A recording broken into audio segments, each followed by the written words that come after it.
Assalamualaikum warahmatullahi wabarakatuh. Ketemu lagi dengan saya. Dan kali ini kita akan belajar materi kelas 10, yaitu bumi sebagai ruang kehidupan.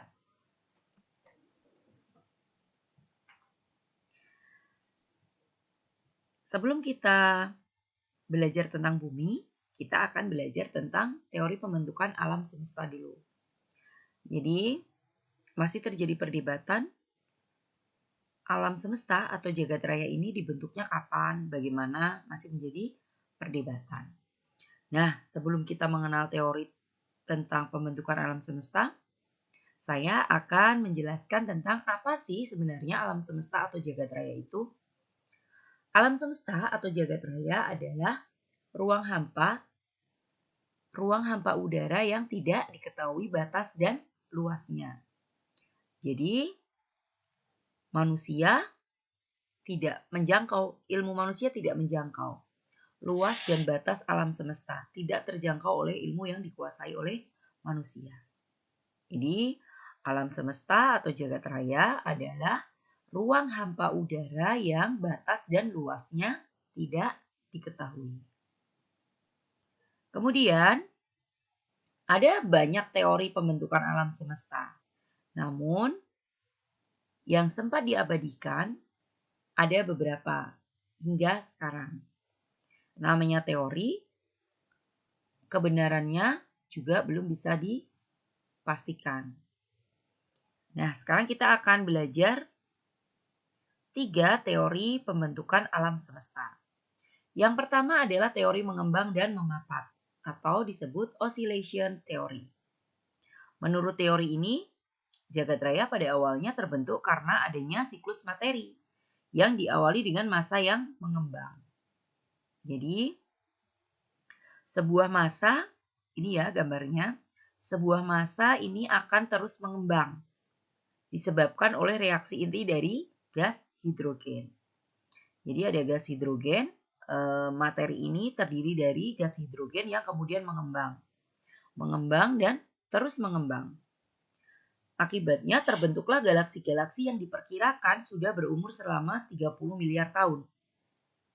Galaksi kemudian meredup, terus kemudian memapat. Dan keluarlah pancaran panas. Peristiwa mengembang dan memapat tersebut berlangsung secara terus-menerus.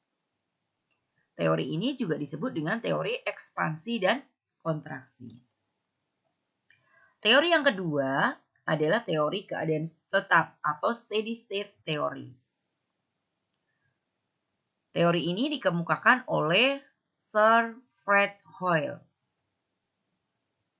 Teori ini menyatakan bahwa alam semesta itu pada awalnya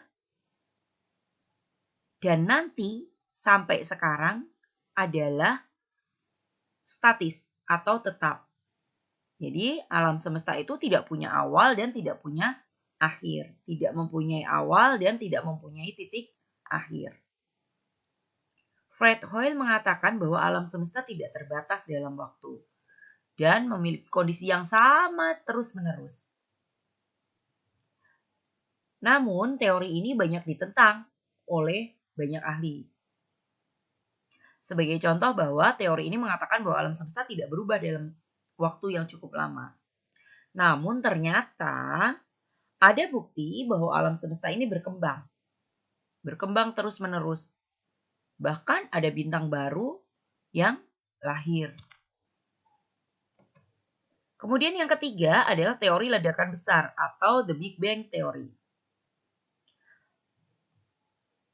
Menurut teori ini, alam semesta terjadi sekitar 13,7 miliar tahun yang lalu. Alam semesta menurut teori ini adalah berasal dari massa tunggal yang menyimpan suhu dan energi sangat besar. Kemudian, karena tekanan dan suhu yang amat besar, materi tunggal ini kemudian meledak. Ledakannya yang dahsyat sehingga menghancurkan massa tunggal itu sendiri. Akibatnya, banyak materi yang terlempar ke segala penjuru alam semesta dalam bentuk serpihan-serpihan. Nah, inilah asal mula terbentuknya jagat raya menurut teori ledakan besar.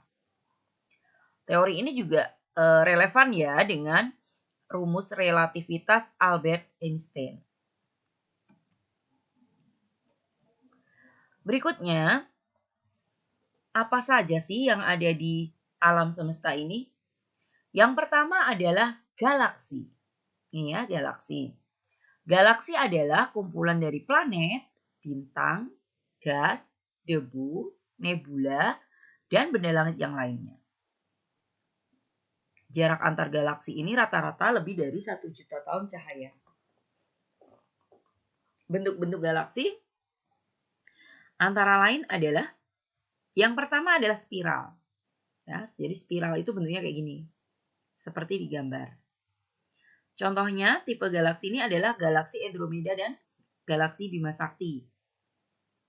Kalau tata surya kita berada pada galaksi Bima Sakti.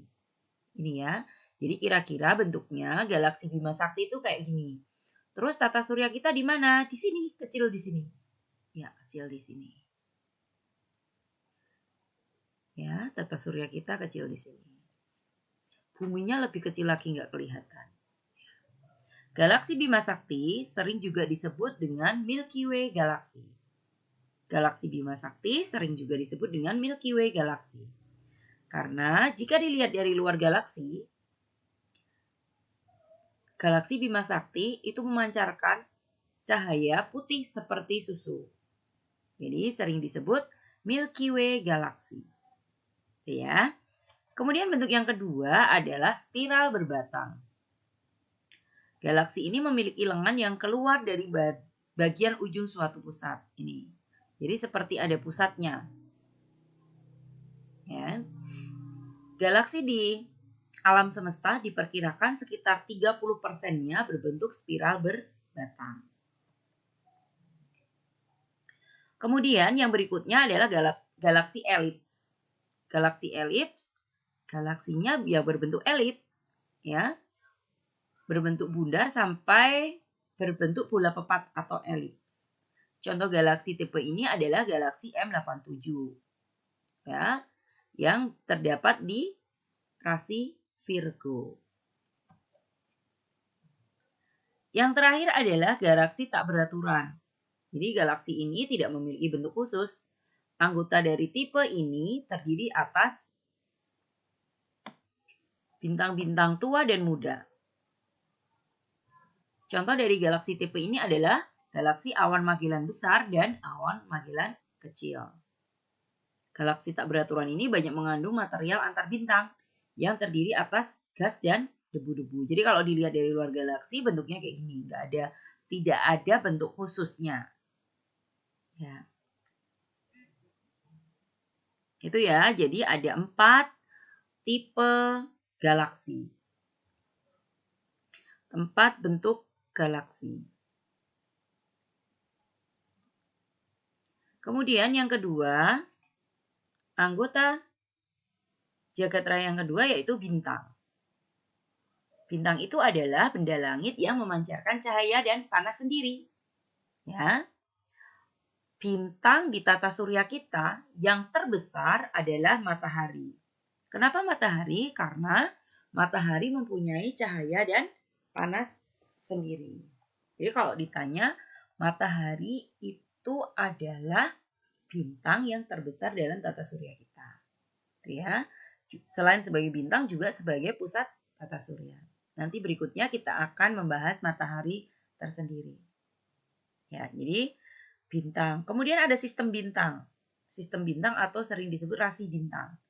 Suatu sistem yang terdiri dari satu atau beberapa bintang yang biasanya merupakan sistem keplanetan yang terbentuk akibat tarikan gravitasi. Ini ya.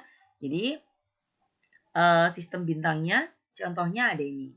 Ada tata surya, ada Sirius, dan sebagainya. Di sini bisa dibaca.